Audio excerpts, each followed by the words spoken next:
মা বললো গয়া, আমি শুনলাম গোয়া। এই মানা, তোর জামা কাপড় সব ভালো করে গুছিয়ে নে, আমরা পরশুদিন গোয়ায় যাব।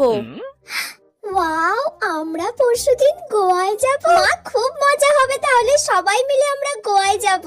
আসলে ওখানে গিয়ে তোর ঠাকমা তো মানত করেছে তোর দাদুর জন্য তপস্যা করবে। ঠাকমা দাদুর জন্য তপস্যা করতে গোয়া যাবে? মাথাটা তো খারাপ হয়ে গেল নাকি? তোর যা জামা কাপড় আছে সব গুছিয়ে নে। ও মা, আমার সব গোছানো কমপ্লিট। বাবা, গোছানো হয়ে গেল এক্ষুনি? কি কি জামা কাপড় নিলি? 3টে ওয়ান পিস নিয়েছি, 2টো শর্টস নিয়েছি, ব্যাস এইগুলোই নিয়েছি।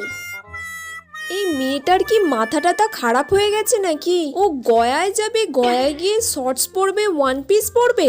এইসব জামা কাপড় তুই কেন নিয়েছিস? গয়াতে গিয়ে তুই শর্টস পরবি, ওয়ান পিস পরবি? তোর মাথাটা তা খারাপ হয়ে গেছে নাকি? গয়া? আমি তো ভাবলাম গোয়া।